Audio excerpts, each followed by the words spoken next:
മമ്മൂട്ടി ചിത്രം തോപ്പിൽ ജോപ്പൻ ബോക്സ് ഓഫീസിലും മികച്ച കളക്ഷൻ നേടുന്നു. 4 ദിവസം കൊണ്ട് കേരളത്തിലെ തിയേറ്ററുകളിൽ നിന്ന് മാത്രം വാരിക്കൂട്ടിയത് 8.43 കോടി രൂപയാണ്. സംവിധായകൻ ജോണി ആന്റണിയാണ് കണക്കുകൾ പുറത്തുവിട്ടത്. കുറഞ്ഞ മുതൽ മുടക്കിലെത്തിയ ഈ ജോണി ആന്റണി ചിത്രം തിയേറ്ററിൽ ആളെ കൂട്ടുകയാണ്.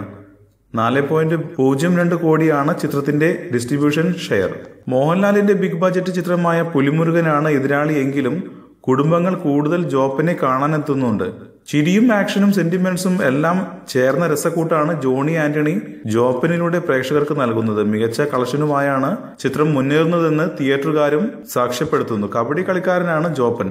കൂട്ടുകാർക്കൊപ്പം സ്വല്പം മദ്യപിക്കുന്ന, വീട്ടുകാരെ സ്നേഹിക്കുന്ന, മുതിർന്നവരെ ബഹുമാനിക്കുന്ന ഒരു നല്ല കഥാപാത്രമായാണ് ചിത്രത്തിൽ മമ്മൂട്ടി അഭിനയിക്കുന്നത്. കുടുംബത്തിൽ കയറ്റാൻ കൊള്ളാവുന്നവൻ എന്ന് മമ്മൂട്ടി ജോപ്പനെ വിശേഷിപ്പിച്ചത് അക്ഷരം പ്രതി ശരിയാണെന്നാണ് ഫാമിലി ഓഡിയൻസ് വ്യക്തമാക്കുന്നത്.